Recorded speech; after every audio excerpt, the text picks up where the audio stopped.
AC on করলে নাকি এসির ভেতর থেকে জলের ছিটা মারছে আর ফগ বার হচ্ছে। এরকম প্রবলেমের সম্মুখীন হয়েছে এই কাস্টমার দ্বারা, ক্লায়েন্ট। তো কাস্টমার, আমি এসিটা খুলে দেখলাম যে এরকম সমস্যা হওয়ার কারণ কি, বুঝতেই পেরেছিলাম যে বরফ জমেছে ভিতরে। তো ইভাপোরেটরটা যখন খুললাম আমি, যে ক্যাবিনেটটা খোলার পরে এর ভিতরে পুরো মানে বরফ ভরে গিয়েছে, মানে বরফ জমে কিচ্ছু দেখা যাচ্ছে না, পুরো একদম বরফে ঢেকে গিয়েছে।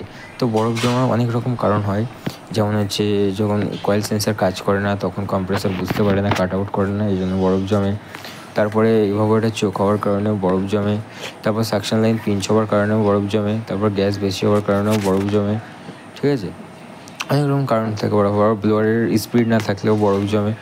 তো এই কারণটা যেটা হয়েছিল সেটা হচ্ছে কয়েল সেন্সার। কয়েল সেন্সারটা লাগিয়ে দেখলাম, দেখবো যে বরফ জমছিল কিনা, তাহলে ঠিক আছে।